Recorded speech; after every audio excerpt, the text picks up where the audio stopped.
जनवरी 2025।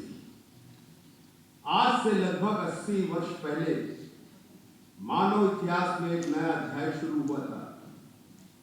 कोई बोलता है वो अध्याय प्रकाश का है और कोई कहता है अंधकार का है। आज से लगभग 80 साल पहले 6 अगस्त 1945 को मनुष्य द्वारा निर्मित आणविक बम द्वारा मनुष्यों का शहर हिरोशिमा ध्वंस हुआ था। उसी घटना को आज हम लोग 30वीं शताब्दी नाटक के द्वारा प्रस्तुत करने जा रहे हैं। इस नाटक का मूल प्रश्न यह है, क्या अमेरिका द्वारा विध्वंस किए गए जापानी शहर हिरोशिमा के प्रति हम भारतीयों का कोई दायित्व है या नहीं? हम लोगों ने तो युद्ध नहीं किया, हम लोगों ने तो बम नहीं फेंका। सन 1966 में लिखा गया ये नाटक, तब से ये प्रश्न और तीव्र होकर हमारे सामने आकर खड़ा हुआ है कि सन 1974 साल के 18 मई उस दिन राजस्थान के मुलस्थल में भारतवर्ष द्वारा परमाणु परीक्षण पोखरण हुआ था। इस नाटक के पहले मंचन से लेके आज इस मंचन के अवसर पर हमेशा ये लगा कि ये नाटक आज भी उतना ही प्रासंगिक है जितना इसके प्रथम मंचन के समय हुआ था। ये नाटक सुंदर नहीं है, सुंदर तरीके से इस नाटक को मंचित कैसे किया जाए ये भी हम लोगों को नहीं मालूम, हम लोग की कोशिश भी नहीं है। चरित्र के अनुसार चेहरा, उम्र, साज सज्जा किसी भी चीज का हम लोग ने पालन नहीं किया है। हम लोगों का मुख्य उद्देश्य नाटक के मूल प्रश्नों को आपके सामने प्रस्तुत करने का है। अभिनय की कमजोरी या प्रस्तुतिकरण की कमियों की माफ करने की बात भी नहीं कर रहा हूं, बस मूल प्रश्न से आपकी दृष्टि हट न जाए उसी का अनुरोध कर रहा हूं। आइए देखते हैं नाटक 30वीं शताब्दी।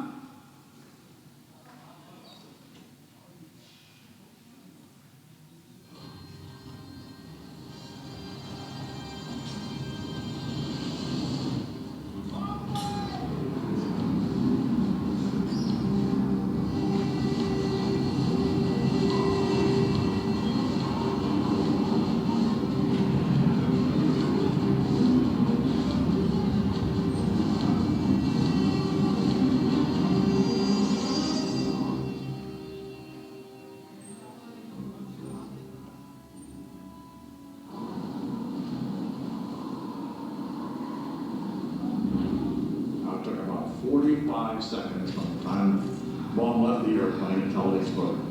And I think there wasn't a man in the airplane that wasn't either timing it, was watched, or counting, or doing something. I was sure the bomb was a gun. I was sure it wasn't going to work.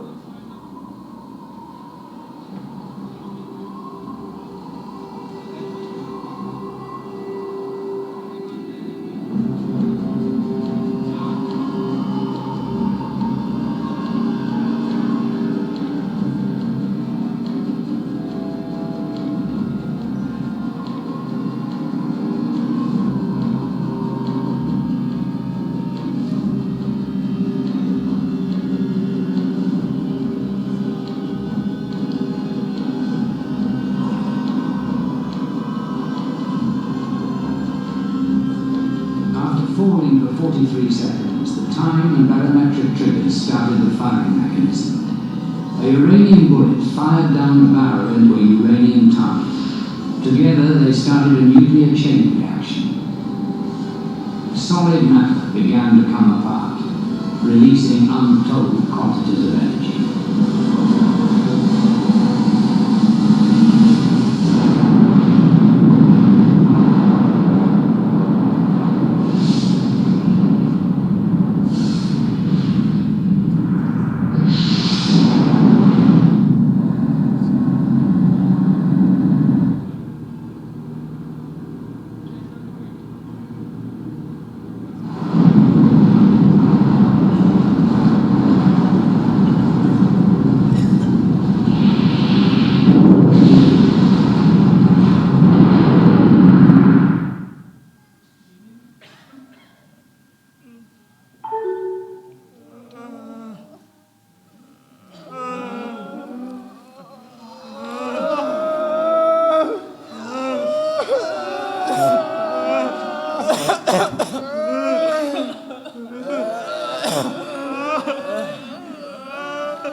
Thomas हैरेबी, सन 1945 अगस्त महीने में आप कहाँ थे? टीनियन। टीनियन। तब lieutenant colonel थे? नहीं, मेजर। मेजर। ओ, हिरोशिमा बहादुरी का प्रमोशन। हिरोशिमा के बाद प्रमोशन। अच्छा, उस बात की बातें भी रहने देते हैं। आपको मेजर हैरेबी कहें तो कोई आपत्ति? थॉमस भी कह सकते हैं। थॉमस ना छोड़ो। मेजर हैरेबी सन 1945 के बीच में आपको एक खास काम सौंपा गया था, एटम बम गिराने की जगह चुनने का काम। सही है? सही है। निशाने की जगह का चुनाव करने के लिए आप जापानी आसमान में कितनी बार गए? बहुत बार, हर हफ्ते 1 या 2 बार। कितनी जगह ढूंढी? कम से कम 10। आपसे कैसी जगह ढूंढने के लिए कहा गया? जहां गिराने से बम के शक्ति का सबसे ज्यादा पता लग सके। मतलब जहां सबसे ज्यादा विनाश हो सके। ऐसा भी कह सकते हैं। इसीलिए ऐसे शहर छांटने पड़े थे जिन्हें उस समय तक बमबारी से अधिक नुकसान नहीं पहुंचा था। हाँ। यही ना? जी। टीनियन अड्डे के पहले जापान पर कितनी बार बमबारी हुई? लगभग 15,000 बार। और इस 15,000 अभियान में कितने टन बम गिराए गए? लगभग 1 lakh ton. 1 lakh ton. Japan के कितने शहरों पर? 70 शहरों पर। मुझे ऐसे शहर चुनने को कहा गया था जहां पहले से ज्यादा बम ना गिरे हों। ठीक है। टीनियन में जब एटम बम पहुंच गए तो कितनों को इस बात का पता चला? लगभग 50 लोगों को। और कोई नहीं जानता था? नहीं, नए किस्म के बम है, यही अंदाज हुआ होगा लोगों को। आपको कहां तक पता था? मुझे इतना पता था कि एक है यूरेनियम 235 और दूसरा है प्लूटोनियम 239। यूरेनियम 235 का मतलब क्या है? उस समय मालूम था आपको? नहीं, बहुत ही शक्तिशाली बम है ये तो जानता था, मगर कितनी शक्ति है ये नहीं समझ सका था। कब समझा? 6 अगस्त की सुबह हिरोशिमा के ऊपर। हिरोशिमा, 6 अगस्त सन 1945। मेजर फेरेवी, अपनी उस उड़ान का ब्यौरा बताइए। 5 अगस्त को ऑर्डर आया। 28th air force group number 509, Hiroshima, Kokura, Niigata और नागासाकी, इन चारों शहरों में से किसी पर भी बम फेंक दो, हालात देखकर। बाकी के 3 B-29 प्लेन रात के 12 बजे के जरा से बाद रवाना हुए। लीड प्लेन जिसमें बम होगा के पायलट होंगे लेफ्टिनेंट कर्नल पॉल टिबेट्स। एक सेकेंड, उस प्लेन का नाम क्या था? सभी को मालूम है। फिर भी आप बताइए। इनोला गे। इनोला गे। सभी को ये नहीं मालूम कि ये नाम क्यों पड़ा। आप जरूर जानते हैं। हाँ, जानता हूं। किसने दिया ये नाम? पॉल टिबेट्स ने। पॉल टिबेट्स। और उनको कहां से मिला? पॉल की मां का नाम था इनोला गे टिबेट्स। मातृभक्त संतान, मां का नाम अमर कर दिया। Is that also a question? Sorry. अच्छा मेजर, तीनों प्लेन में कुल मिलाकर कितने लोग थे? 11। सभी 11। सभी को पता था कि कौन सा बम है? नहीं, सिर्फ आपको पता था। मुझे, नेवी कैप्टन विलियम पार्सन्स और लेफ्टिनेंट कर्नल पॉल टिबेट्स को। इनोला गे जब मौत का सामान लिए हिरोशिमा की ओर बढ़ रहा था, दल के सभी सदस्य विभिन्न ढंगों से अपना वक्त काट रहे थे। जहाज के अगले हिस्से में रखे उस बम के बारे में सोच थोड़े भयभीत भी थे, जो स्लेटी रंग का था, करीब 10 फीट लंबा और 82 गज भर था। इससे पहले उन्होंने इतना बड़ा बम नहीं देखा था। आपकी जिम्मेदारी क्या थी? आपकी जिम्मेदारी क्या थी? बम फेंकना। ठीक, बम फेंकना। हिरोशिमा के आकाश में असंख्य उड़ानें भरकर असंख्य तस्वीरें खींची। उसके बाद उसकी जांच पड़ताल और गहन अनुसंधान के बाद मेजर फेरेवी ने एक अमूल्य ज्ञान प्राप्त किया। ठीक किस जगह से और किस क्षण बटन दबाकर बम गिराने से हिरोशिमा का अधिक से अधिक विध्वंस होगा, इसका सूक्ष्म ज्ञान मेजर फेरेवी से बढ़कर किसी के पास नहीं था। है ना मेजर? जो शख्स जिस काम को अच्छी तरह कर सके उसे वही काम सौंपना सैनिक नियम है। जरूर, कहते चलिए। हमारा प्लेन 23,000 फुट की ऊंचाई पर उड़ रहा था। बाकी के 2 B-29 प्लेन 12 मील पीछे उड़ रहे थे। पौ फटने की थोड़ी देर बाद जमीन दिख पड़ी। प्लेन को और ऊंचा चढ़ाया गया। नेविगेटर के नक्शे से मिलाकर हिरोशिमा के त्रिभुजाकार अंतरिक्ष को भी पहचाना गया। वैसे राडार के मदद के बिना भी मुझे पहचानने में मुश्किल नहीं हुई। बोलते चलिए। हमारे पास 2 मिनट थे। इनोला के अपना काम खत्म करके राउंड हाउस टर्न ले ही रहा था कि इतने में अचानक सारा आकाश हजारों सूर्यों के प्रकाश से जगमगा उठा। संसार के प्रथम एटम बम का विस्फोट हुआ था। लगता था हवा हवा नहीं, धधकती आग हो। इनोला के जब तक पूरा टर्न ले कि इतने में पूरा हिरोशिमा एक घने धुएं के ओट में गायब हो चुका था। बोलते रहिए। धीरे धीरे लगा कि बादल और भी गहरा होकर ऊपर उठ रहा है, कोई मुक्का बंद हाथ हो जैसे, और फिर अचानक तेजी से वो मुक्का शून्य तक उठाया और लगभग 15,000 फुट ऊंचा आकर आसमान में छतरी सा बिखर गया। इसके बाद मैंने कुछ नहीं देखा। हाँ, उसके बाद तो बाकी के दोनों प्लेन ने देखा। दीवारें राख हो गई थी और हजारों जाने पलक मारते स्वाह। लगभग 4.7 वर्ग मील का क्षेत्र पूर्णतया ध्वस्त हो गया था। देखा और तस्वीरें खींची। आपने क्या किया?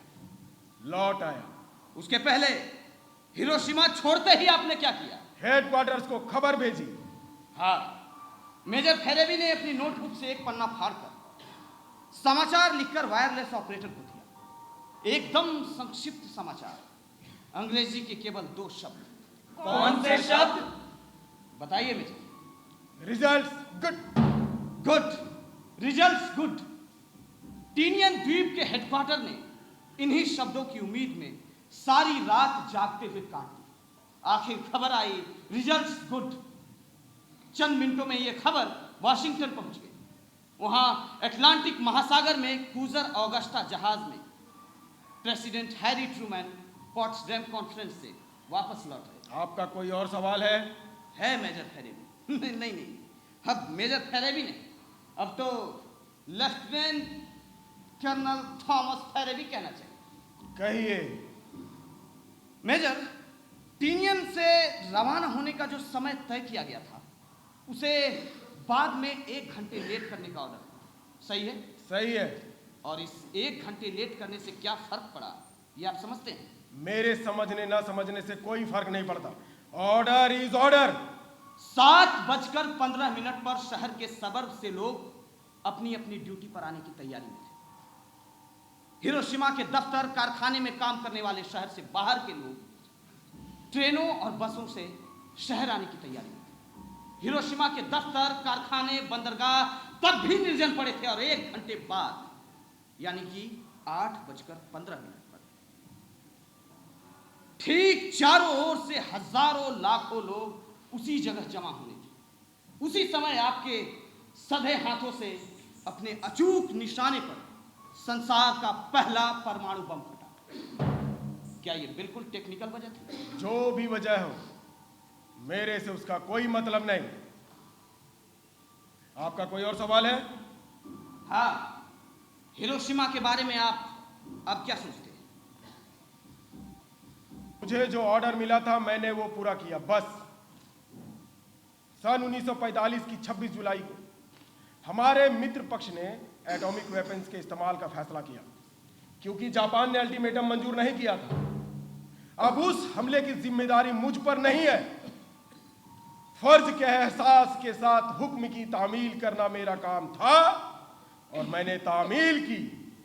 वैसे हालात में वैसा हुक्म मिले तो आज भी मैं उसकी तामील करूंगा। मेरा प्रश्न ये नहीं था मेजर कि किस कर्तव्य भावना से और क्यों आपने वो किया। आपकी राय एटम बम गिराने के संबंध में क्या है, मैं ये जानना चाहता हूं। आपका व्यक्तिगत विचार। फौजी नजरिए के मुताबिक कम से कम नुकसान करके ज्यादा से ज्यादा नतीजा हासिल हुआ है। इसका सबूत है कि हिरोशिमा के बाद लड़ाई बंद हो गई और जापान ने अल्टीमेटम मंजूर कर लिया। फौजी नजरिए के अलावा और कोई नजरिया नहीं? जंग के वक्त नहीं, आज आज की तो नहीं। लड़ाई के बाद आप कभी हिरोशिमा गए थे? हाँ, गया था। हफ्ते भर बाद ही गया था। हिरोशिमा के ध्वस्त ढूंहों और टीलों के बीच से चलते समय आपको कैसा लगा? जो किया अच्छी तरह से किया। A good job, well done. और कुछ नहीं लगा? नहीं। मन में कोई अपराध या ग्लानि नहीं हुई? ये एकदम निजी मामला है, मेरे सिर्फ अकेले का मामला है, और उस सिलसिले में किसी को भी कोई सवाल करने का कोई हक नहीं। अब मैं जा सकता हूं? एक मिनट मेजर, आप मेजर क्लाड इथरली को जानते हैं? हाँ, जानता था। पहली भेंट कहां हुई थी? टीनियन में। क्लाड भी हमारे ग्रुप में था। वो क्या था? पायलट। पायलट? कैसा पायलट? होशियार। उसी उम्र में उसने 33 कामयाब उड़ानें भरी थी। स्क्वाड्रन का कमांड भी कर चुका था वो। उसी उम्र में मतलब क्या उम्र थी उसकी? जब वो टीनियन आया था महज 23 साल का था। उसके 2 साल बाद ही क्लॉड मेजर हो गया था। हिरोशिमा वाले दिन उसकी जिम्मेदारी क्या थी? इनोला गे के साथ जो 2 V-29 प्लेन थे, उनमें से एक का पायलट इथरली था। उस प्लेन का नाम क्या था? Straight flush. Straight flush? ताश का जुआ? हाँ, ताश के जुए से ही नाम चुना था उसने। ये नाम उसने खुद रखा था। ताश खेलने का बड़ा शौकीन था, एकदम ठंडे दिमाग का आदमी था। खेलते वक्त उसके चेहरे पर कोई भी अंदाज उभर कर नहीं आ सकती। एक्सप्रेशनलेस, जिसे पॉकर फेस कहते हैं। तब तो वो जीतता भी जरूर होगा। ताश के खेल में पॉकर फेस होना बहुत बड़ा हथियार है। हाँ, जीता करता था, मगर पॉकर फेस की वजह से नहीं। तो फिर? हिम्मत। आसमान में अपनी जिंदगी का बेहिचक बेभाव दाव लगा देने वाला इथरली अपनी महीने की पूरी तनख्वाह भी ताश में लगा देता था। अरे दोनों तरफ उसकी ही जीत होती। एक बात बताइए मेजर, आप मेजर क्लाड इथरली के बारे में और कुछ भी जानते हैं? हाँ, लंबा चौड़ा, जवान चेहरा, उतना ही फुर्तीला। उसका बाप टेक्सास का अच्छा किसान था, wealthy farmer. Claude north Texas college में पढ़ता था। पर्ल हार्बर के वाकये के बाद कॉलेज छोड़कर वॉलंटियर बनकर वो एयरफोर्स में आया था। आपको पता है कि हिरोशिमा के बाद उसके भाव क्या थे? हाँ, कामयाबी से खुश था, और होनी भी चाहिए। अपने रिपोर्ट में उसने हिरोशिमा को आइडियल टारगेट कहा था और तारीफ भी की थी। हाँ, हिरोशिमा के 3 दिन बाद ही मेजर क्लाड इथरली को एक और जगह भेजा गया था, एक और जापानी शहर पर। शहर का नाम? कांकुरा। कानपुरा? नागासाकी नहीं? हमारा असली टारगेट कांकुरा ही था। किसी वजह से नाकामयाब होने पर नागासाकी कोशिश करनी थी। लीड प्लेन का पायलट कांकुरा शहर को लोकेट नहीं कर सका। टाइफून की वजह से देर हो गई थी, 9 भी बज चुके थे। जापान के इंटरसेप्टर प्लेन के हमले का भी डर था। यानी कांकुरा बच गया और नागासाकी खत्म हो गया। यह सिर्फ भाग्य का खेल था। जंग में ऐसे बहुत से खेल होते हैं। हाँ, 100 तो होते हैं, लेकिन इतना विनाशकारी फर्क और कहीं नहीं हुआ। जो भी हो, आपने नागासाकी के बाद मेजर क्लाड इथरली को देखा? हाँ, देखा है। कितने दिनों तक? लड़ाई बंद होने तक जितने दिनों वह टीनियन में रहा। पहले की ही तरह खुश था? पता नहीं, कुछ बोला नहीं? किसी के मन की बात मैं नहीं जानता, और जानता तो भी बताता नहीं। आपको किसी और फैक्ट या सवाल है तो पूछ सकते हैं। फैक्ट? अच्छा मेजर, क्लाड इथरली की शादी हो चुकी थी? हाँ। उसके शादी के वैवाहिक जीवन का बाकी दिनों का हाल बता सकते हैं?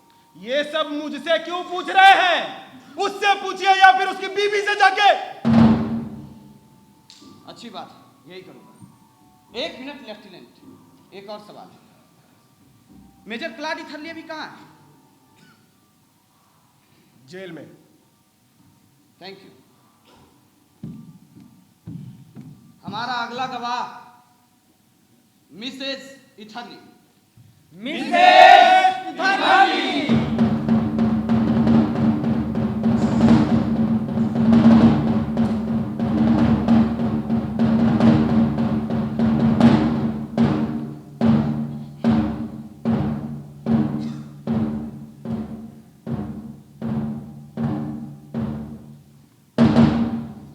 मिसेज इथरली। मिसेज इथरली, मुझे आपके पति क्लाड इथरली के विषय में आपसे कुछ पूछना है। क्लाड इथरली अब मेरे पति नहीं है। पता है, आपने कोर्ट में तलाक के लिए अर्जी दे दी थी। हाँ, और अर्जी मंजूर भी हो गई है। क्या आपको क्लाड इथरली से प्यार नहीं था? था, बहुत था। क्लाड जैसा पुरुष मैंने अपने पूरे जीवन में कभी नहीं देखा, न जाना था। फिर आपने तलाक क्यों चाहा? उसके साथ जीवन गुजारना संभव ही नहीं था। क्या युद्ध समाप्ति के बाद क्लाड इथरली के घर लौटते ही आपको ऐसा महसूस हुआ था? नहीं, तब मुझसे सुखी कोई नहीं थी। क्लाड हीरो बनकर लौटा था। टेक्सास के ग्रेशन सिटी में विरोचित सम्मान मिला था। शोभा यात्रा, बैंड, पताका, नगर सज्जा, मेयर का भाषण, कुछ भी तो कमी नहीं थी। लेकिन क्लाड, बोलिए, आगे बोलिए। अभ्यर्थना और अनुष्ठान से पहले ही वो भाग निकला। किसी से कुछ कहा भी नहीं। बहुत दिनों बाद उसे एक गोदाम से ढूंढकर निकाला गया। अकेला छुपा बैठा था और रो रहा था। रो रहा था? हाँ, रो रहा था।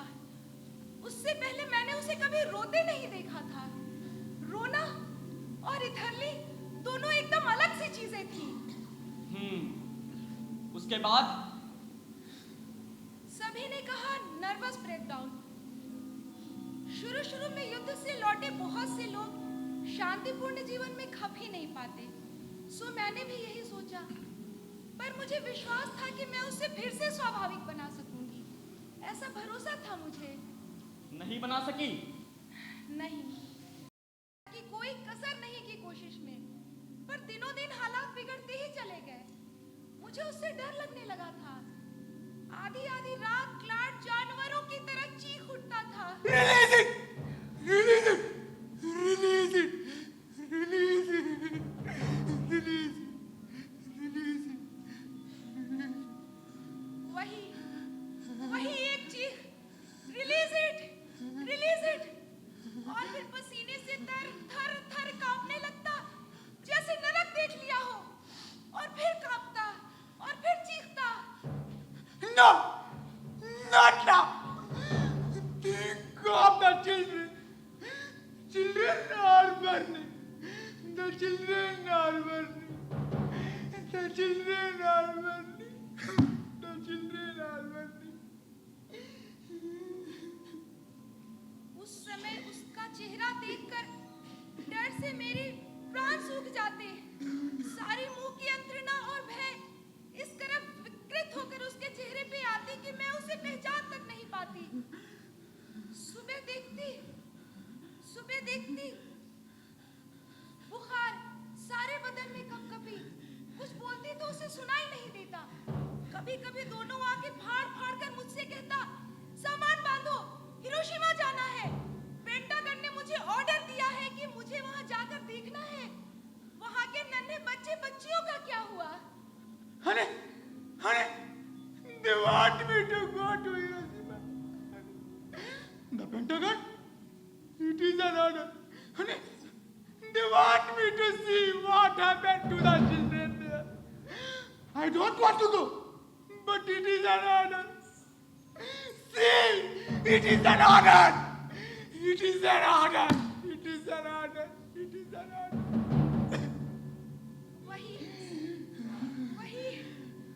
वही एक काल्पनिक भय उसे तिल कर खा रहा था।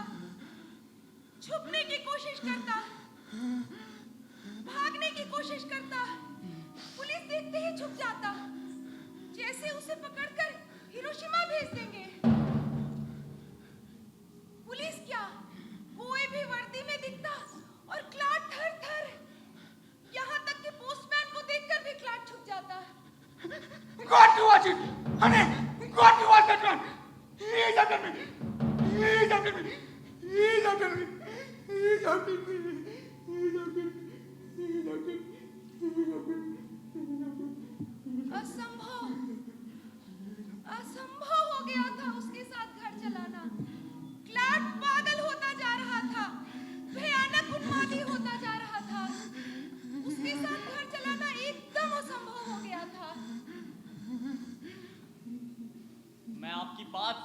सकता हूँ मिसेज इथरली? आप कुछ नहीं समझ सकते, कोई कुछ नहीं समझ सकता। तलाक का केस किया तो सारा शहर मुझे अचरज से देखने लगा। राह चलना तक कठिन हो गया। सभी मुझे अजीब नजर से देखते, जैसे मैं कोई स्वार्थी और ढोंगी लड़की थी जो अपने बीमार पति को छोड़ भागी। वो तो किसी ने नहीं देखा जब क्लाड आधी आधी रात चीखता था, और कैसे मैं डर से अपने दांत पीचकर मैंने संभाला उसके पागलपन को। जानेंगे भी कैसे और क्यों? निंदा की और उनका काम खत्म। मैं आपको दोष नहीं दे रहा मिसेज इथरली, विश्वास करें। बुरा मत मानिएगा, मैं दुखी हूँ। क्लाड का वो दुस्सप्न चेहरा मेरी आंखों के सामने झिलमिला उठा था। और क्या पूछना चाहते हैं? पूछिए। तलाक के बाद क्लाड इथरली ने क्या किया, अगर बता सके तो?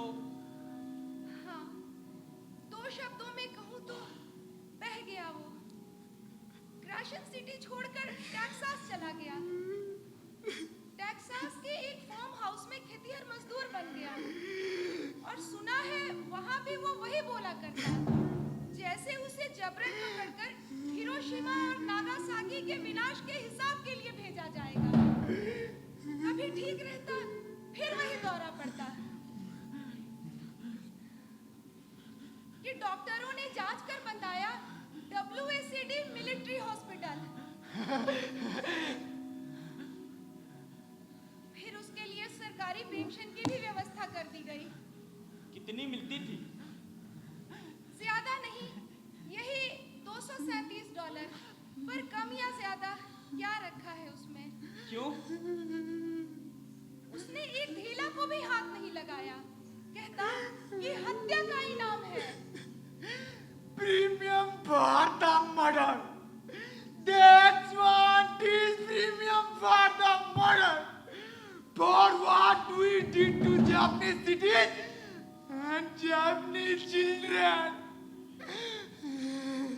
फिर क्या हुआ? पकड़ा गया, चोरी करते हुए रंगे हाथ पकड़ा गया। चोरी? हाँ, चोरी। एक बार भी इनकार नहीं किया उसने, बल्कि और भी बहुत सारी चोरियां कबूल की जो पुलिस भी नहीं पकड़ पाई थी।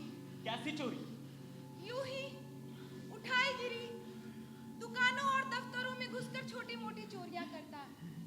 और इतने अरसे में हर महीने उसके नाम $337 भी जमा हो जाया करते थे। लेकिन उसने एक कौड़ी को भी हाथ नहीं लगाया। चोरी वो रुपयों के लिए करता था? नहीं, मैं मनोवैज्ञानिकों का कहना था कि चोरी वो पाप के प्रायश्चित के लिए करता है। हिरोशिमा और नागासाकी के पाप का प्रायश्चित ढूंढा करता था। अभी वो कहाँ है? फोर्ट वर्थ जेल में। हिरोशिमा और नागासाकी को नक्शे से मिटाने में तो चंद मिनटों से ज्यादा का समय नहीं लगा, पर उसके मन से उसकी छाप मिटाने में कितना समय लगेगा कौन जाने। धन्यवाद मिसेज इथरली, आप जा सकती हैं। Thank you.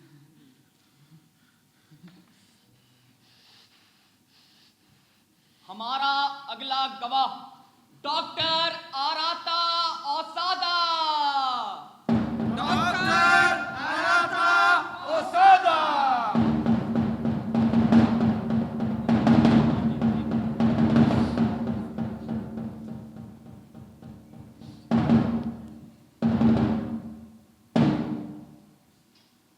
डॉक्टर ओसादा, लेख साथ लाए?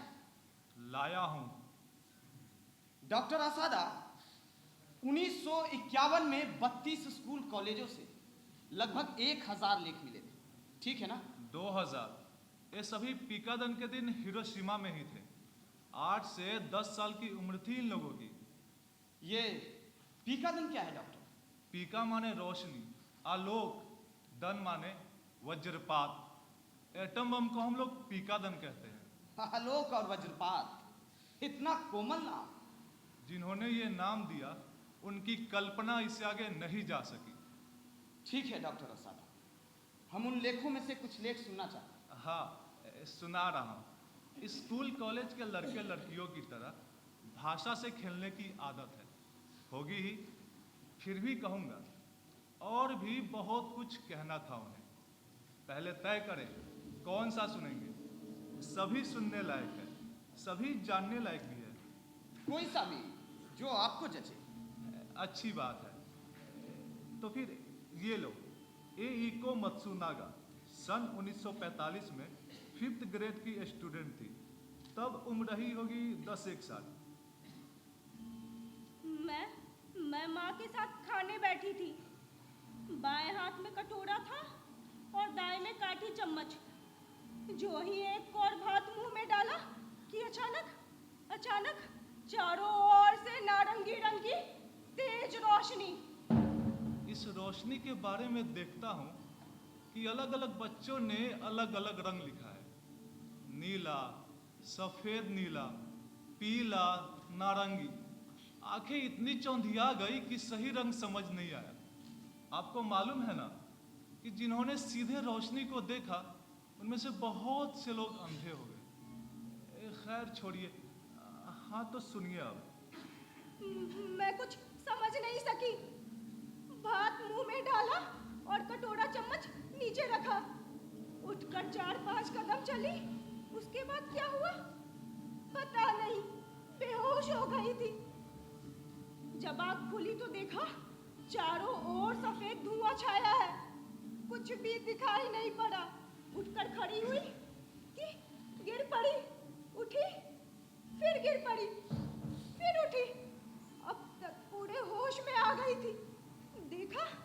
देखा मेरा दाहिना पाँव मिट्टी में धंस गया है। एक क्षण को तो मैं अवाक रह गई। उसके बाद जी जान से कोशिश करके पाँव निकाला। मैं कहाँ हूँ? बैठक खाने की बड़ी अलमीरा मेरे बगल में कैसे आ गई? सफेद धुआं छटने लगा था। मुझे क्या हो गया? एकाएक दोपहर की धूप से आंखें मूंद गई, सर चकरा गया। भैया की आवाज सुनाई पड़ी।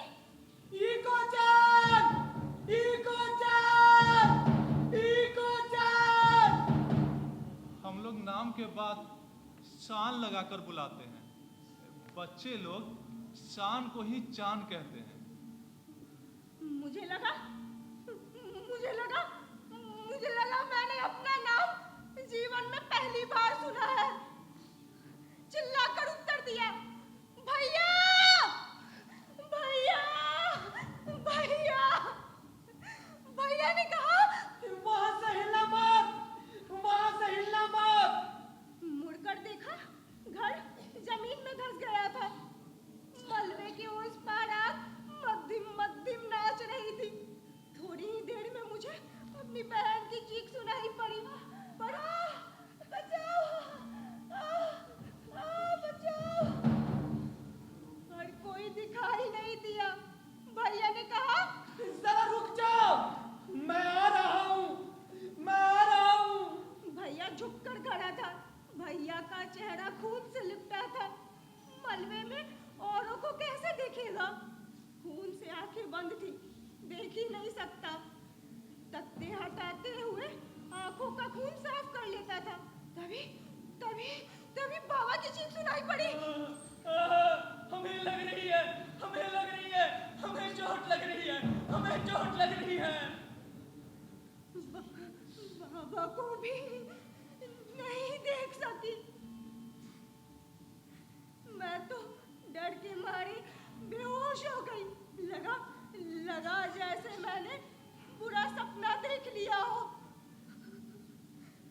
उतने में भैया ने मेरी बहन को खींचकर बाहर निकाला। पहचाना भी नहीं जाता था। सारे बाल ही सफेद हो गए थे। मुंह की फाक बगल के गाल तक कट गई थी। सारे मसूड़े बाहर दिखाई दे रहे थे। लाल सूरज खून टपक रहा था। रहकर उसके मुंह से लंबी सांसें एक सीटी सी की आवाज से निकल जाती थी। वो चोर शीशे वाले खिड़की के कमरे में थी। 150-60 नहीं, 100 शीशे के टुकड़े उसके शरीर में धस गए थे। पाँव में कटी हुई जगह से हड्डी दिखाई दे रही थी। मेरी अपनी ही बहन थी। फिर भी उसके पास जाने से डर लगता था। बाबा की चीख धीरे धीरे तेज होने लगी। भैया ने जोर से बोला, बाबा, बाबा, आप कहाँ हैं? आप कहाँ हैं? तुम मेरे ऊपर खड़े हो। भैया उछलकर अलग खड़ा हो गया। कुछ भी दिखाई नहीं दिया। चूने और रेत के धूल से सारी देह ढकी हुई थी। सर चौखटे में अटका हुआ था। भैया जी जान से मलबा हटाने की कोशिश करता। बाबा दर्द से और चीखने लगे। तभी माँ की आवाज सुनाई पड़ी, बचाओ, बचाओ। मैं आवाज सुनकर उसी तरफ भागी, पर माँ भी दिखाई नहीं पड़ी।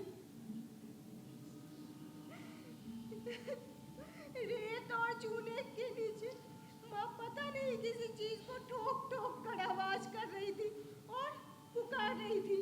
लेकिन धीरे धीरे माँ की आवाज डूब गई।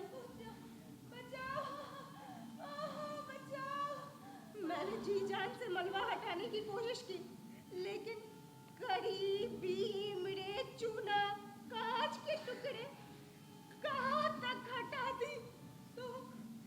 तो मैं रोने लगी। माँ तुम्हें बाहर नहीं कर सकती। ऊपर की पूरी मंजिल तुम्हारे ऊपर टूट पड़ी है। माँ की आवाज बिल्कुल बंद हो गई थी। तब मुझे और कुछ भी जैसे महसूस नहीं हुआ। उसे खींचकर बाहर करने की इच्छा भी नहीं हो रही थी। मूर्ख की तरह आंखें फाड़े टूटे छत के मलबे को घूर रही थी। तभी भैया ने आवाज दी। भैया ने पुकारा तो उसी ओर चली गई। भैया के पेट में 4 इंच लंबा घाव लगा था। मैंने पहले देखा ही नहीं था। भैया ईंट गारा हटा रहा था और रह कर उसके घाव से खून बहने लगता था। कभी कभी हथेलियां भी उस घाव से छलक उठती थी। लगा ये कोई और ही व्यक्ति है कि मेरी बहन अचानक धम से बैठ गई। वो फिर कभी नहीं उठी। इतने में किसी तरह बाबा निकल आए थे।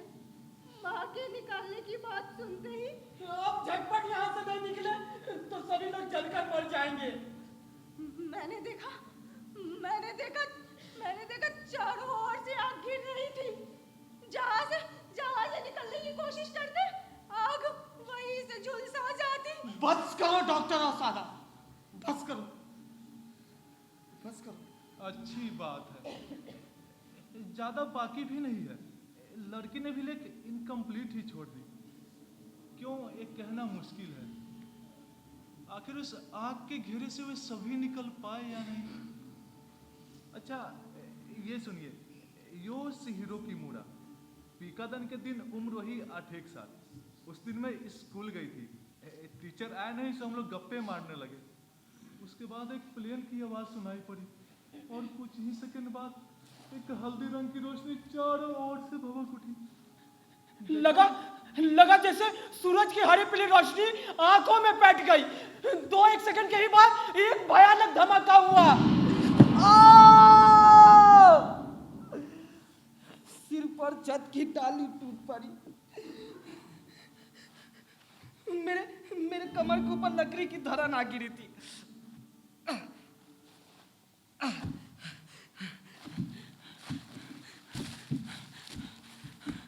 किसी तरह सिकुड़ घिसिट कर बाहर निकला तो देखा चारों ओर बहुत सारे लोग पीछे पड़े थे। चेहरे झुलस कर काले पड़ गए थे। रास्ते पर निकलकर एक राहत की सांस ली थी कि अचानक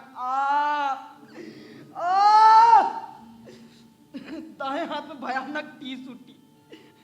देखा देखा, हाथ की चमड़ी बिल्कुल थी ही नहीं, बस लाल लाल लौंदा था। घर की तरफ पाँव मोड़ा ही था कि दीदी की पुकार सुनाई पड़ी। उसका चेहरा इतना बदल गया था कि पहचानना मुश्किल हो रहा था। कपड़े तार तार हो रहे थे। फिर दोनों जने घर आए तो देखा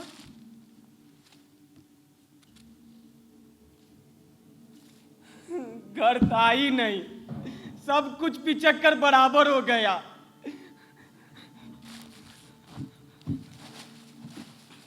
इधर उधर ढूंढकर वापस आए तो देखा बाबा को देखा। वे ईंट मिट्टी हटाकर पता नहीं क्या निकालने की कोशिश कर रहे थे। कुछ देर बाद हिम्मत हार खड़े हो गए।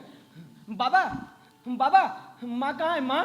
तो बाबा बेचैन होकर बोले, मर गई। मुझे ऐसा लगा जैसे सिर पर किसी ने एक हथौड़ा मार दिया। मुंह से एक शब्द नहीं निकला। माँ माँ उठो ना माँ, माँ।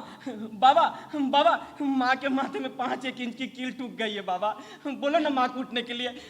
दीदी दीदी बोलो ना माँ कूटने के लिए। माँ माँ उठो ना माँ, माँ माँ उठो ना माँ, माँ उठो ना माँ, माँ उठो ना माँ, उठो ना, उठो ना।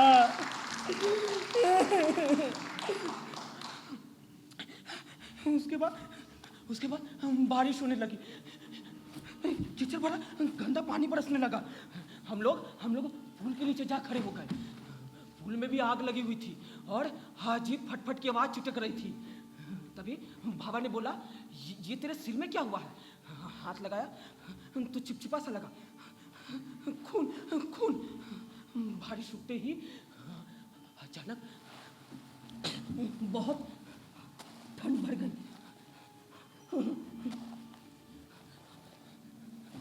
पास में एक मकान जल रहा था।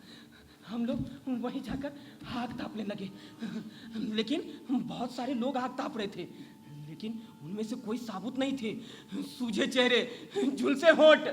एक कोई पागल की तरह चिल्ला रहा था जापानी झंडा लहराकर, बन जाइए, बन जाइए, long live, long live, long live, long live. पानी पानी, मुझे बहुत जोरों की प्यास लग गई। पानी पानी पानी। पास में एक नदी था। ढेरों झुलसे जले हुए मुर्दे बहे जा रहे थे। उन्हें एक तरफ धकेलकर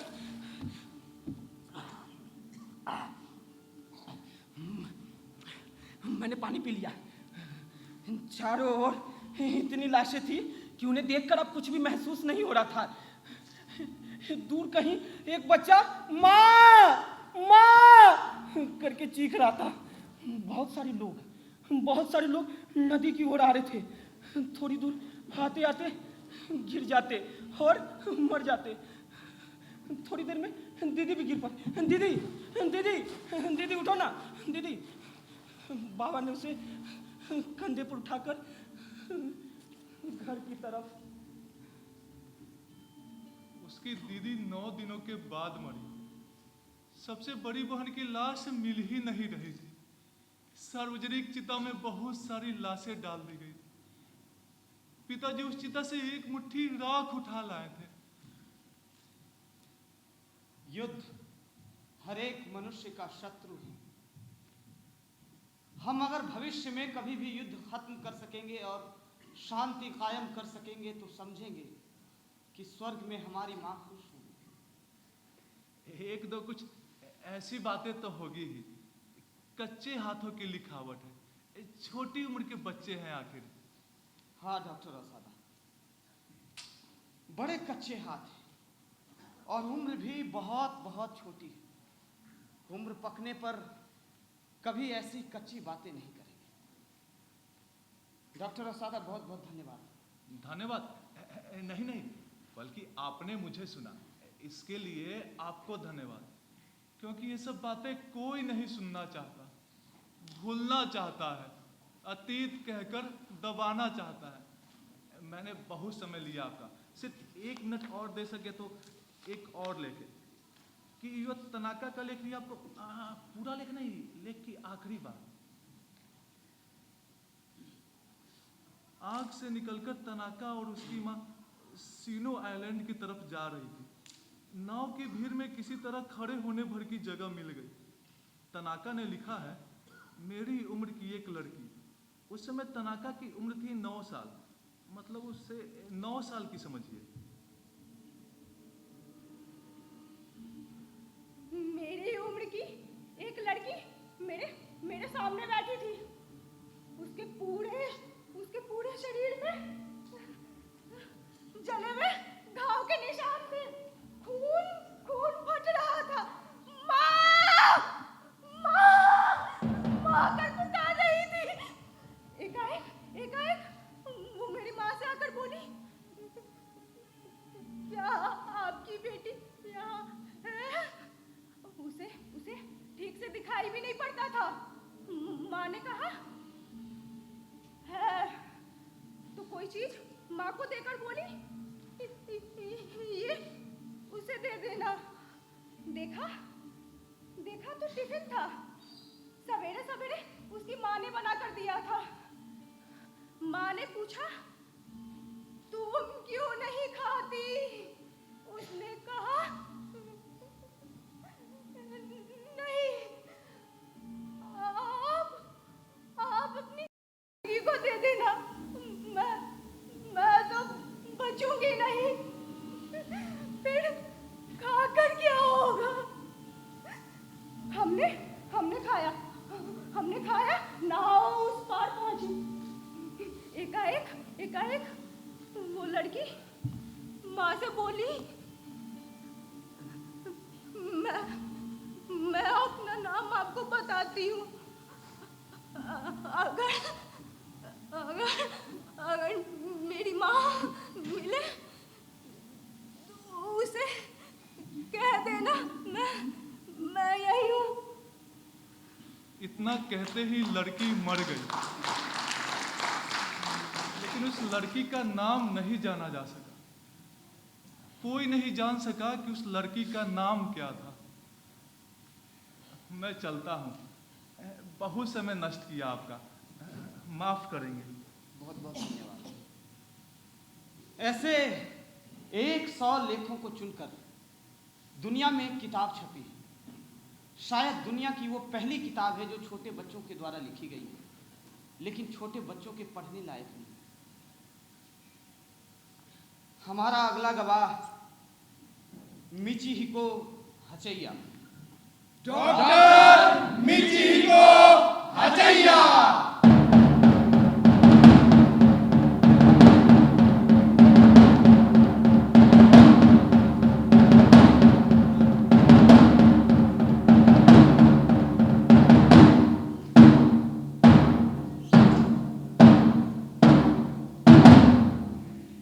doctor Michihiko Hachiya. Michihiko Hachiya, director communication hospital.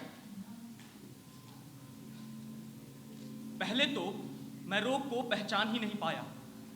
सोचता था बस कटे और जले हुए के घाव की सी बात है। बाद में अपने रोग के साथ लक्षण मिलाकर समझा।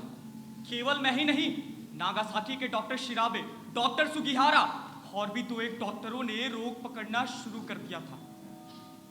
बम के एपिसेंटर के 500 गज के घेरे में कोई भी नहीं बचा। कंक्रीट की दीवार के पीछे जो थे वे उसी दिन तो नहीं, हर 2-4 दिनों के बाद मर गए। 500 गज के घेरे के बाहर जो थे उन्हीं में से मेरे रोगी ज्यादा है। आप कोई भी केस ले सकते हैं अपने लिए।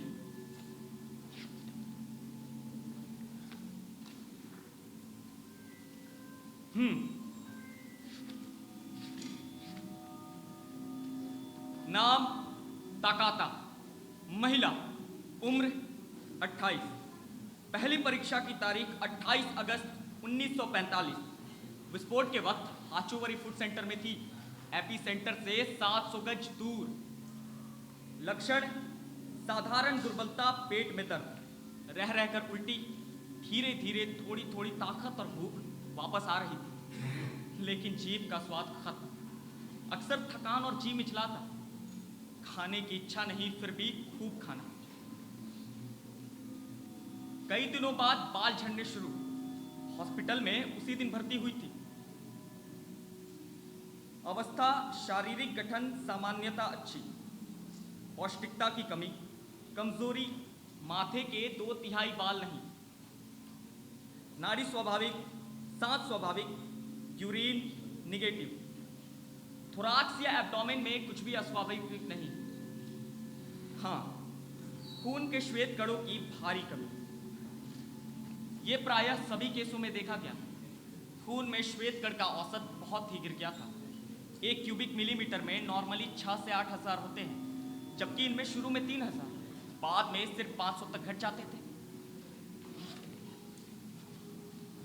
सारे शरीर में छोटी छोटी पैटकी, आलपीन के सिरे के आकार की। पैटकी लाल या बैंगनी रंग के चकत्ते या दाग को कहते हैं। खून में एक्स्ट्रावाइजेशन का नतीजा। अच्छा, 1 सितंबर पैटकी की संख्या में बढ़ोतरी, आकार पिन के सिरे से बढ़कर उंगली के सिरे के बराबर, कमजोरी, बुखार, भूख नहीं, स्टूल दिन में 3। 9 सितंबर नाड़ी बिल्कुल धीमी, पैटकी के आकार में बढ़ोतरी, कबूतर के अंडे के बराबर, रंग मटमैला बैंगनी और लाल। 13 सितंबर रोगी की मृत्यु। एबीसीसी के डॉक्टरों की राय थी। एबीसीसी का मतलब? एटॉमिक बम कंट्रोल कमीशन, अमेरिकी संगठन। इसने परमाणु रोग के संबंध में कई खोजें की है, विशेषकर नवजात शिशु पर इसके प्रभाव के सिलसिले में। उनका कहना है रेडियो एक्टिविटी का असर सिर्फ उन्हीं लोगों पर हुआ है जो कि वहां मौजूद थे। बम विस्फोट के बाद वहां जाने वाले लोगों पर रेडियो एक्टिविटी का कोई असर नहीं पड़ा, लेकिन हमने देखा कई दिनों बाद भी वहां जाने वाले लोगों पर इसका खासा बुरा असर पड़ा है। अब चाहे जो, इस रोग के पकड़ के बाद इसके इलाज के तरीकों के लिए अंधेरे में बड़ी छानबीन करनी पड़ी। रोगी पर बार बार प्रयोग करते करते ही हमें दवा का पता लगा। इस सिलसिले में मुझे एक खास सहूलियत हासिल थी, क्योंकि मुझे भी इस रोग ने पकड़ा था, इसलिए प्रयोग और जांच करने में बड़ी आसानी होती, और सभी डॉक्टरों को यह सहूलियत नहीं मिल सकी। विटामिन सी इंजेक्शन से बहुत फायदा होता है। नागासाकी के डॉक्टरों ने पाया कि अल्कोहल से भी काम चल सकता है। ग्लूकोज या अल्कोहल के इंजेक्शन से कामयाबी मिलती थी। एंटीबायोटिक्स और ब्लड ट्रांसफ्यूजन का भी बाद में बहुत इस्तेमाल किया गया था, लेकिन एक बार ल्यूकोमिया ने पकड़ा तो अभी तक ल्यूकोमिया का कोई इलाज नहीं। अच्छा, और कोई सवाल ना हो तो मैं चलूं? मुझे अस्पताल वापस जाना है। एक सेकंड डॉक्टर, कहिए। बिकिनी में हुए हाइड्रोजन बम की जांच के समय जो लोग रोग के शिकार हुए थे, उनमें और एटम बम के रोगियों में क्या फर्क है? फर्क? हाइड्रोजन बम के रेडियो एक्टिव प्रभाव की तुलना में तो एटम बम का प्रभाव ना के बराबर है। विध्वंस शक्ति की दृष्टि से भी एटम हाइड्रो से बहुत छोटा है। लॉस एलामोस के डॉक्टरों ने हिसाब लगाकर बताया है कि पृथ्वी के तमाम लोगों को खत्म करने के लिए सिर्फ 400 टन यूरेनियम लगेगा, मतलब 100 लदी हुई लारियां। हाँ, एक आराम रहेगा। रोगियों को देखना और जांच करना, इन सारे झंझटों की कोई जरूरत नहीं होगी। बहुत देर हो गई, चलता हूं।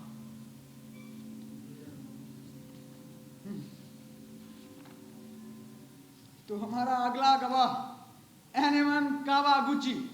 एनेमन कावागुची।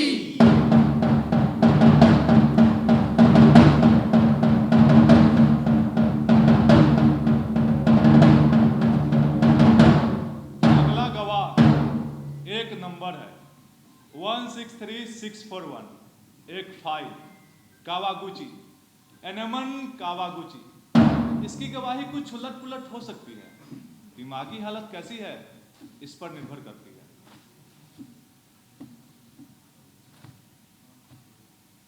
कैसे हो एनेमन? अच्छा हूं। आजकल क्या करते हो? कुछ नहीं करता। फिर पेट कैसे भरते हो? पेट? हाँ, फटे चिटे कपड़े उठा लेता हूं, फटे चिटे कागज बटोरता हूं, बिक जाते हैं। फूटी टीने, लोह लक्कड़ के टुकड़े, कबाड़, वे भी बिक जाते हैं। एनेमन, तुम 1945 अगस्त के पहले क्या करते थे? 1945 अगस्त? ओह, हिरोशिमा। हाँ, मित्सुबिशी कारखाने में मैकेनिकल इंजीनियर था। 6 अगस्त की बात हमें बता सकते हो याद करके? 6 अगस्त बात? हाँ, बात 6 अगस्त हिरोशिमा मित्सुबिशी फैक्ट्री। 24 घंटे, 2 शिफ्ट। पहली शिफ्ट रात के 2 बजे से दोपहर 2 बजे तक होती थी। मैं पहली शिफ्ट में था। फिर सुबह हुई, 8 बज गए। दफ्तरों में लोग बैठे हुए थे। याद आया ब्लूप्रिंट चेक करनी थी, दस्तखत करने थे दफ्तर में। सो कारखाने से निकलकर यार्ड में आया। यार्ड के परली तरफ ही दफ्तर था। यार्ड में इतना शोरगुल नहीं था, यार्ड शांत था। समुद्र की ठंडी हवा भी आ रही थी, आसमान भी नजर आता था। तभी सायरन बजा।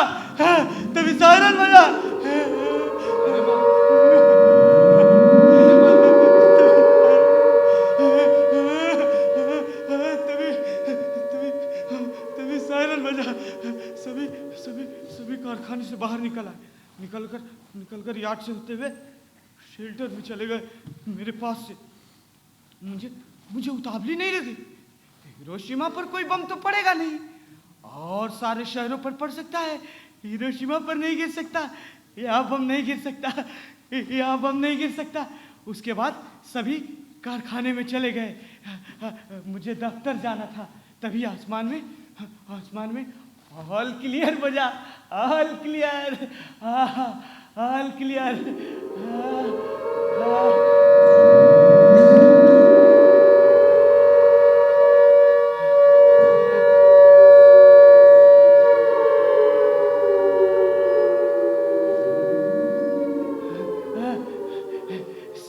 सभी वापस निकलकर कारखाने में चले गए। मुझे दफ्तर जाना था। तभी आसमान में प्लेन दिखा। प्लेन बहुत ऊंचा। एक प्लेन बहुत ऊंचा।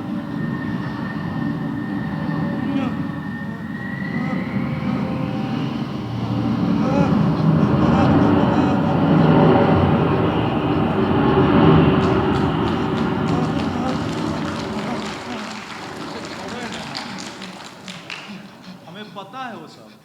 हाँ, पीकादन सब जानते हैं। हम सभी को ही जानते हैं। कारखाना एपिसेंटर से दूर था, लगभग 4,500 मीटर की दूरी पर।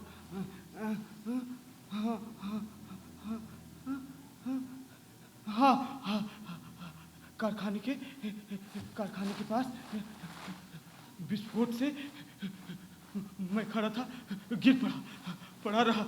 बाद में होश आया। विस्फोट के धक्के से कपड़े लत्ते तार हो गए थे। कुछ समझ में नहीं आ रहा था क्या करूं। बाद में बाहर निकला तो कारखाने के गोदाम में भी आग लगी थी। चारों तरफ आग लग गई थी। आग चारों तरफ आग लग गई थी। कुछ समझ में नहीं आ रहा था क्या करूं। उठा तो कमर में भयानक दर्द। हाथ से टटोला तो खून।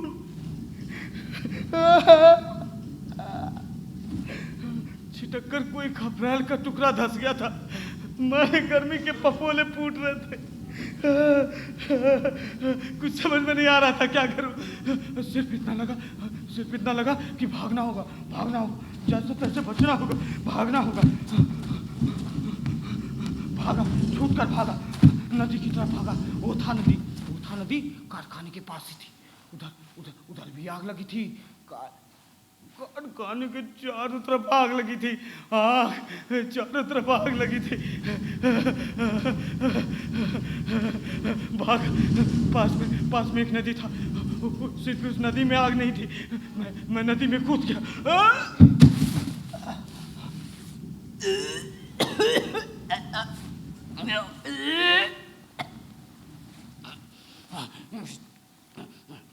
नदी में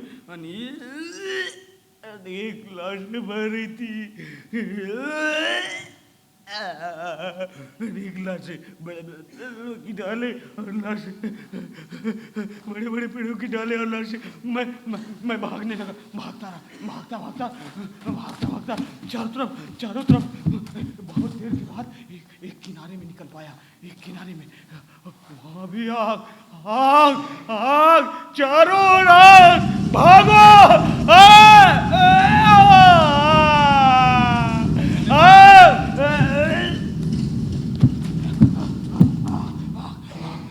चारों तरफ आग।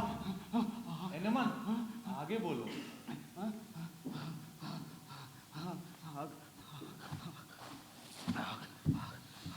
आग, फिर नली, फिर नाला, फिर तैरना, फिर दौड़ना। आखिर में हेजिया में पहुंचा। 6 घंटे बाद भयानक धूप। सो गया।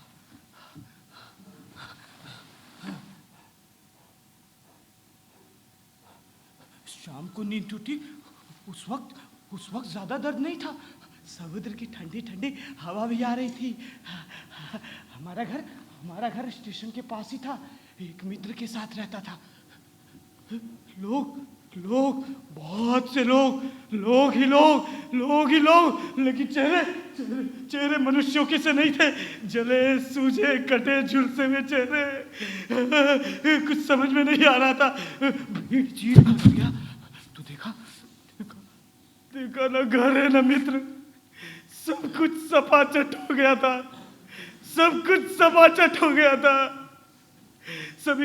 सभी शहर से बाहर जा रहे थे। भूख लग गई। खाने को कुछ नहीं। खाने की सारी दुकानें राख पड़ी हुई थी। ठंड लगने लगी। शरीर पर कपड़ा भी नहीं। घूमने लगा, घूमता रहा। भीड़ के साथ चलता रहा। कोई नामक स्टेशन पर पहुंचा। वहां एक मालगाड़ी खड़ी थी। हिरोशिमा का दूसरा स्टेशन बड़ा मार्शलिंग यार्ड था। सामने की लाइन टूटी हुई थी। मैं उस मालगाड़ी के डिब्बे में घुसकर लेटा, सो गया।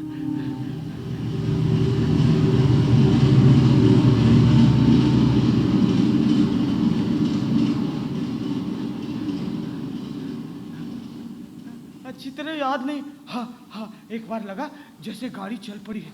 जाने रेल लाइन कब रिपेयर हो चुकी थी। गाड़ी रुकती है और चलती है। सुरंग, अंधेरा। एक सुरंग में गाड़ी काफी देर तक खड़ी रही। कोई बोल रहा था भयानक बमबारी हो रही है। उसके बाद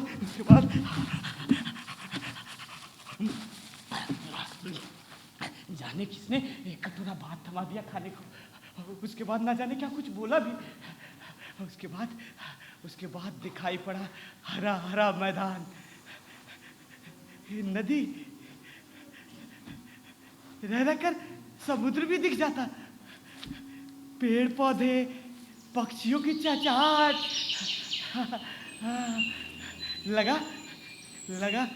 लगा अब युद्ध बंद हो गया है। आग नहीं, बम नहीं, जैसे सब कुछ बंद हो गया है। पता नहीं इसी तरह कितने दिन कट गए। एक दिन गाड़ी सवेरे रुकी। मैं उतर गया। अब आँख होकर देखा, अरे ये तो मेरा अपना ही शहर है। सेंट्रल स्टेशन एवेन्यू होकर चल पड़ा जमीन माची की ओर। सड़क के दोनों ओर पेड़, उसी होकर जमीन माची। आसमान में सफेद बादल बादल, आसमान में प्लेन, एक प्लेन बहुत ऊंचा।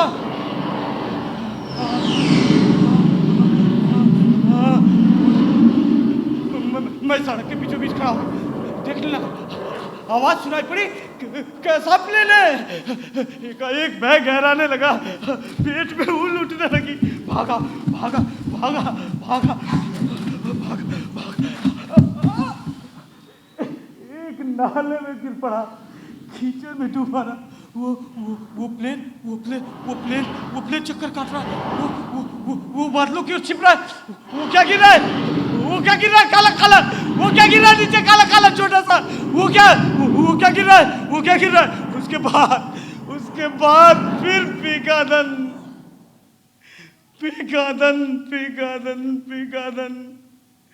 मेरा अपना शहर नागासाकी।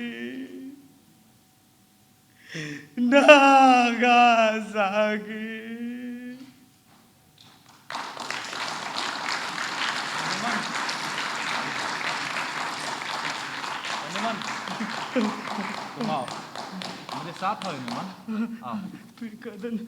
एनिमन,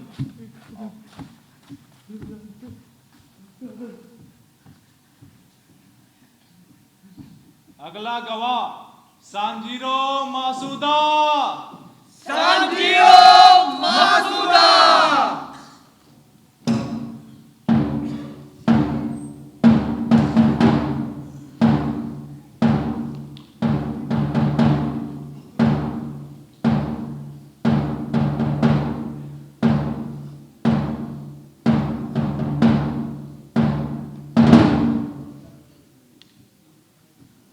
नाम सांजीरो मासूदा। देश निप्पन, याइजू पोर्ट। आजकल धंधा कारीगर मिस्त्री, कुछ खेत पथार भी हैं। पहले क्या करते? मछली पकड़ने वाले जहाज में खलासी था। पहले कौन से जहाज पे काम करते थे?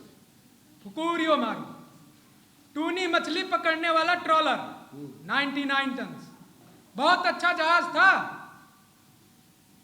फुकुरियो मारू जहाज, लकी ड्रैगन्स, बहुत बहुत अच्छी किस्मत थी उस जहाज की।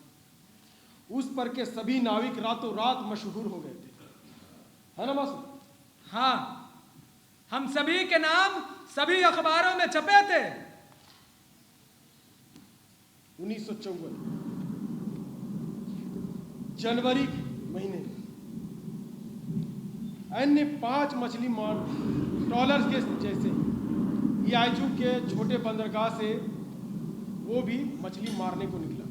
हाँ, उस साल ठंड बहुत थी। ज्यादा ठंड होने पर टूनी मछलियों के झुंड दक्षिण चले जाते हैं। सो खोजते ढूंढते हम भी दक्षिण की ओर निकल पड़े। 1 मार्च को टूनी मछलियों का झुंड मिला, लंगर डाला गया, सारी रात जाल फेंका रहा। सवेरे मछली लादकर वापस चलना था। उस रात तुम क्या कर रहे? मैं वॉच ड्यूटी पर था, डेक पर ही था। फिर पौ फटने के वक्त पश्चिमी आसमान से एकाएक ही भयानक लपट उठी, भयानक रोशनी। सभी अचंभे में थे। बहुत से लोग देखने को डेक पर चढ़े। देखा, एक नीला बादल नीचे चक्कर लेता हुआ ऊपर को उठ रहा था। अचानक वो बादल आसमान में सीधा तीर से उठ गया।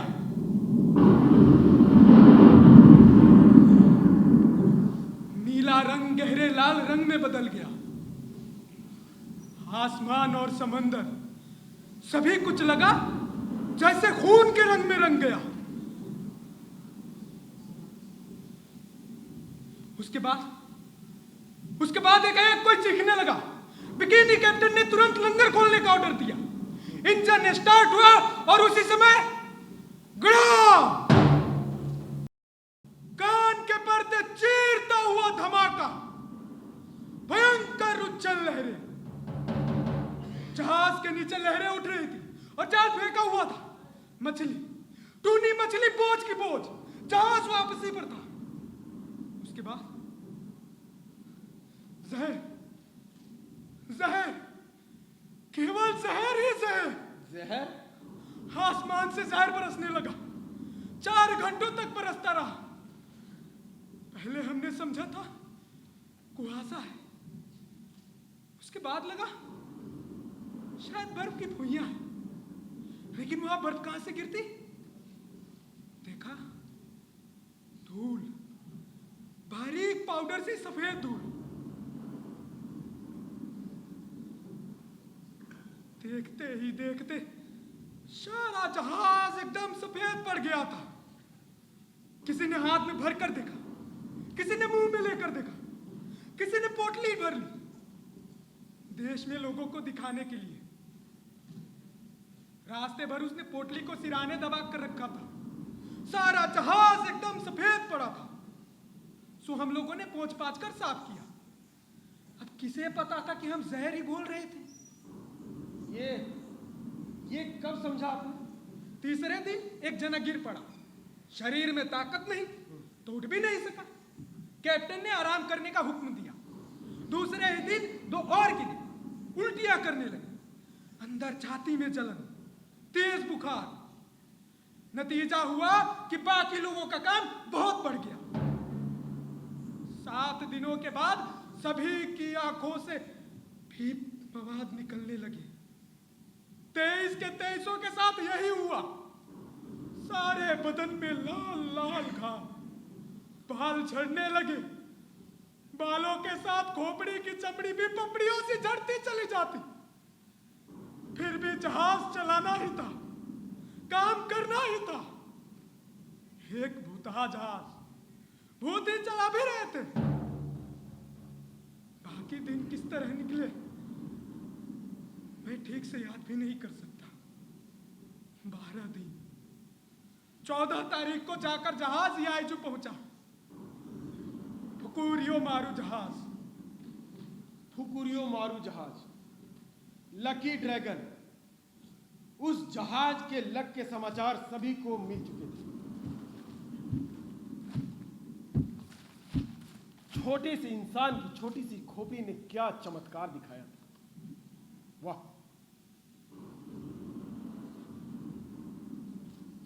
यूरेनियम और प्लूटोनियम को मात्र 9 ही वर्षों में हाइड्रोजन ने 90 वर्ष पीछे फेंक दिया। परमाणुओं की जोड़ तोड़ ने इंसान के हाथों में वो अनंत शक्ति दे दी जो सारी दुनिया को तहस नहस कर दे। वाह! जहाज से उतरे, खचाखच भी, लेकिन सभी हमसे दूर रट रहे थे। असली कारण छिपा था। हालांकि सभी जानते भी थे, भागते थे सबके सब। अगले दिन टोक्यो के रेड क्रॉस अस्पताल और यूनिवर्सिटी से घोषणा हुई, रेडियो एक्टिविटी। हम सभी को एक एक कर टोक्यो चालान कर दिया गया। उसके बाद का ब्यौरा सुनने की कोई आवश्यकता नहीं है। 23 में से 22 जने को तो घोर यंत्रणा के बाद बचा लिया गया। 23 आदमियों की घोर यंत्रणा से हाइड्रोजन बम के महत्व और संबंधित प्रमाण एकत्र कर लिए गए। बड़े बड़े स्पेशलिस्ट डॉक्टरों ने मौत से लड़कर इसकी गहन जांच की। मासूदा, आप अस्पताल में थे। आप कितने दिन तक थे वहां? 1 साल 8 महीने। 1 साल 8 महीने।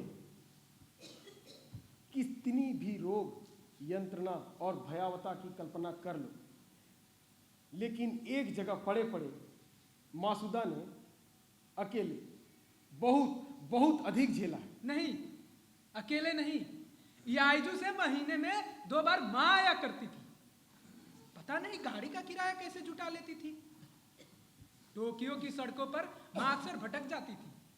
मां मुझसे मिला करती थी, इसलिए याइजू के लोग मां से कतराते थे। फिर भी मां ने मुझसे मिलने में कभी कोताही नहीं की। मां तो मां होती है, चुपचाप बैठ जाती और ताकती। एक दिन हंस पड़ी और एक चिट्ठी दिखाई। चिट्ठी? किसकी चिट्ठी? उसके साथ मेरी शादी होनी थी। मां घर नहीं थी।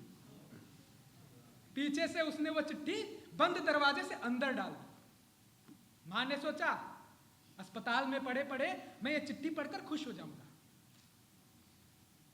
उस दिन मुझे अपने से भी ज्यादा दुख मां के लिए हुआ। अच्छा मासूद, उस चिट्ठी में लिखा क्या था? लिखा क्या होगा? वही जो लिखना था। जहर की छुअन से जले रोगी से ब्याह करने की हिम्मत किसमें होती भला? लेकिन आखिर किसी ने तो तुमसे शादी की थी। हाँ, उसे इसी जहर के रोगी की जरूरत थी। टोक्यो अस्पताल की नर्स थी। लेकिन जानता हूं, नहीं जानता हूं मासूदा। नहीं, मैं शिकायत नहीं करता। माँ मेरी बीवी बड़ी अच्छी याजू अस्पताल में काम करती है। अब हमने एक छोटा सा मकान भी बना लिया है।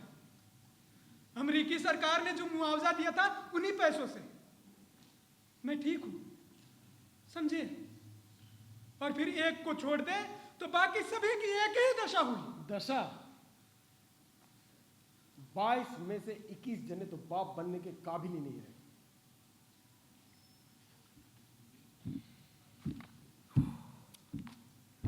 रेडियो एक्टिविटी के आघात के कारण जापानियों के लिए यह क्षति अपूरणीय थी। मासूदा, आप जा सकते हैं। एक साइंटिफिक फैक्ट बताता हूं। सन 1945 हिरोशिमा वाले बम की शक्ति थी 20,000 टन TNT और सन 1954 हाइड्रोजन बम की शक्ति थी 2 करोड़ टन TNT के बराबर। मतलब पूरे 1000 गुना अधिक विज्ञान की जय यात्रा। इसीलिए इस बार खड़े में वैज्ञानिक को बुला रहे हो? हाँ, professor Albert Einstein. Professor Albert Einstein.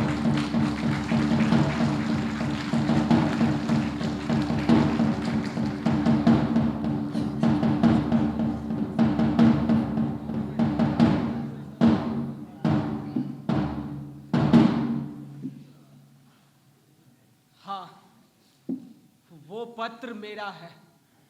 वैज्ञानिक लियो सिलार्ड ने जब मुझे वो पत्र लिखने को कहा था तब मैं उनके तर्कों को अस्वीकार नहीं कर सकता था। मेरे छोटे गणित अंक को जिस प्रसिद्ध वैज्ञानिक ने वास्तविकता में उतारा था उनमें से कई ऐसे भी थे जो अमेरिका में एकत्र नहीं हो सके। नील्स बोर आए, हेनरिको फेर्मी, मेटनियर भी पहुंचे, लेकिन नाच से जर्मनी के ओटो हान नहीं आ सके। फ्रिट्ज स्ट्रासमैन जैसे वैज्ञानिक जिन्होंने 1938 में बर्लिन के कैजर विलियम इंस्टीट्यूट में यूरेनियम के एटम को तोड़कर देखा था, उस समय किसे मालूम था कि ये विराट विध्वंस शक्ति हिटलर के हाथ लग जाएगी? उस समय कौन कह सकता था कि चुप बैठो, आग से मत खेलो? सारा संसार ही तब आग में जल रहा था। तब मुझे क्या अधिकार था कि जो कुछ मैं जानता हूं उसे औरों को ना जानने दूं? एक और भी पत्र मैंने लिखा था प्रेसिडेंट रूजवेल्ट के नाम। पहले पत्र के 5 वर्षों के बाद एक और पत्र। हाँ, तब तक लास एलामोस में एटम बन चुका था, लेकिन हिटलर हार गया था। इससे साबित हो गया कि उसके पास परमाणु अस्त्र नहीं थे।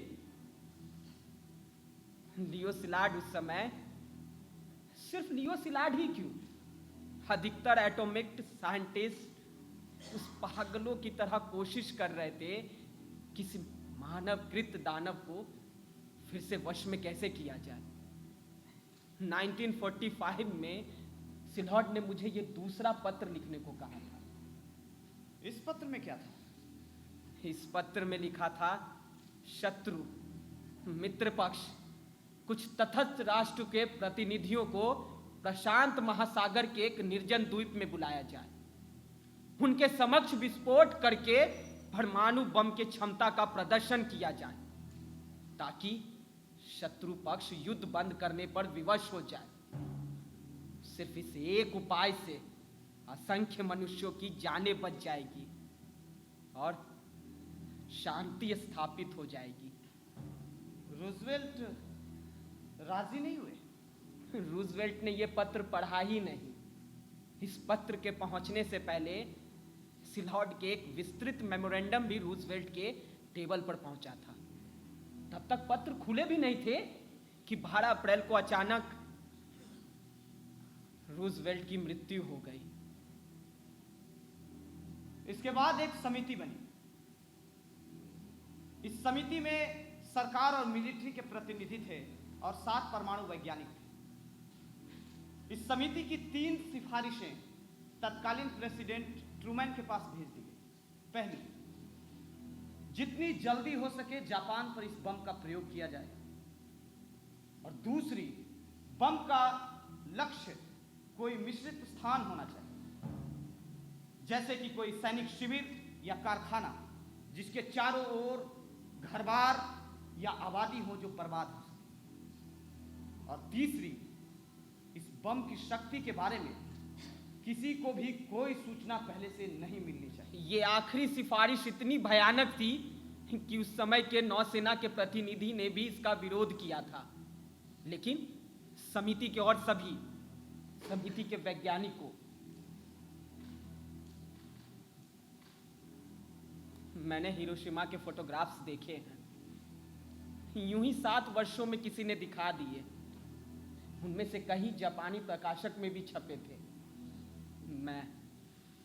मुझे लगा कि अगर इस सभी का अनुमान मुझे पहले होता तो मैं वैज्ञानिक नहीं बनता, कहीं मिस्त्री ही बना रहता।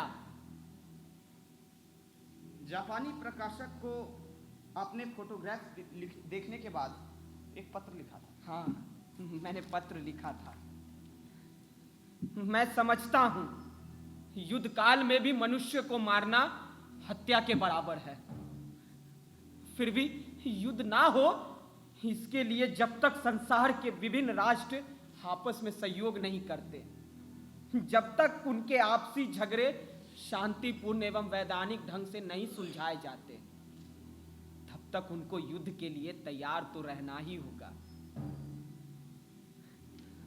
ऐसी हालत में एक राष्ट्र को वो हर रास्ता अख्तियार करना पड़ेगा, खतरनाक से खतरनाक अस्त्र बनाने पड़ेंगे, वरना वो युद्ध की लड़ाई में पीछे रह जाएगा।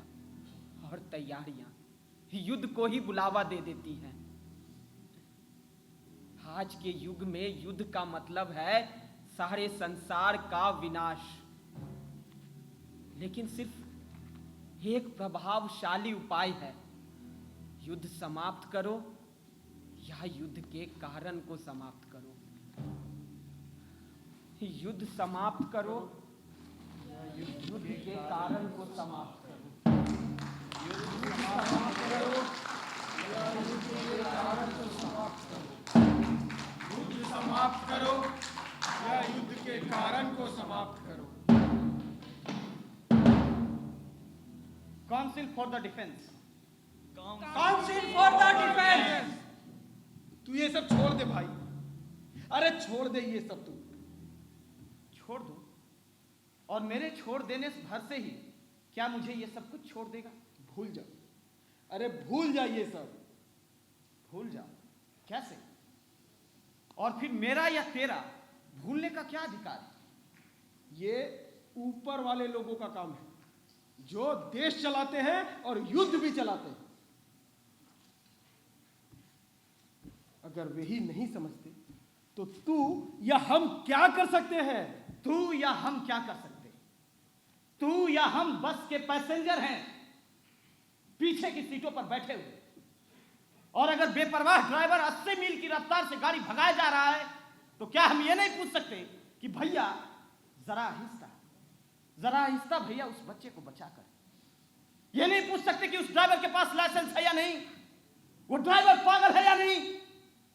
लेकिन नहीं, हमें ही अपना ध्यान भटकाना, खिड़की की ओर ताकना होगा और कहना होगा वाह क्या सुंदर दृश्य। तो क्या उसके लिए दीवार में सिर फोड़ी करके अपना जीवन नष्ट करोगे? अरे उस कार्य के लिए जिसमें तुम्हारा कोई दायित्व नहीं है। नहीं, कौन कहता है? तो बता फिर क्या दायित्व है तुम्हारा? दो दायित्व। पहली, वो ड्राइवर और हम एक ही जाति के मनुष्य, और दूसरी, वो ड्राइवर और हम इसी शताब्दी में पैदा हुए हैं, इसी 21वीं शताब्दी में। तुम्हारे और उस ड्राइवर के अलावा बहुत सारे लोग पैदा हुए हैं इसी 21वीं शताब्दी में। तो बता, तू सबका जिम्मेदार अकेला है? हाँ, उन सब की जिम्मेदारी अकेले अकेले की है, ठीक जैसे उन सब की जिम्मेदारी तेरे अकेले की है, उन सब की है अकेले अकेले की। और कोई अपनी जिम्मेदारी ना लेना चाहे तो? लेना यदि अस्वीकार कर दे तो भी मुझे लेना पड़ेगा।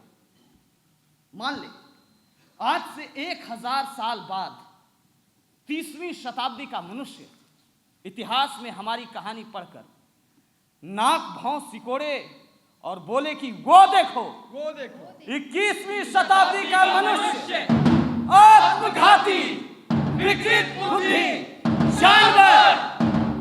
बता क्या जवाब देगा तू? जवाब देने के लिए मैं बचूंगा। लेकिन मैं बचूंगा, मुझे जीना ही होगा। अपनी शताब्दी का समर्थन करने के लिए मुझे जीवित रहना पड़ेगा, आत्म पक्ष का समर्थन करना होगा, कहना होगा कि मेरी शताब्दी निर्दोष है, मेरी शताब्दी को गलत मत समझो, झूठे गवाहियों पर विश्वास मत करो, झूठी विश्वासों पर फैसला मत दो। मेरी शताब्दी निर्दोष है, मेरी शताब्दी बेकसूर है, मेरी शताब्दी बेकसूर है, मेरी शताब्दी बेकसूर है, मेरी शताब्दी बेकसूर है, मेरी शताब्दी बेकसूर है, मेरी शताब्दी बेकसूर है।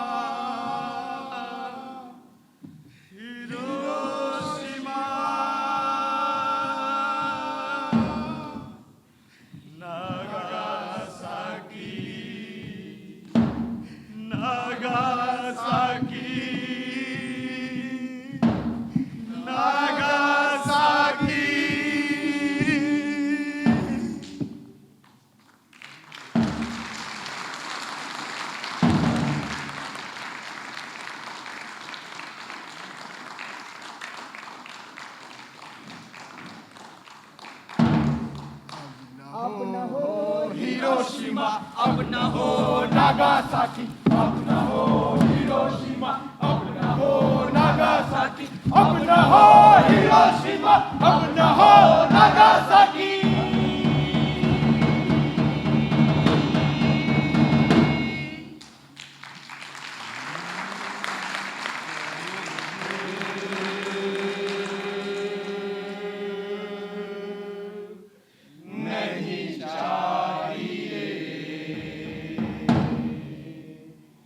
चाहिए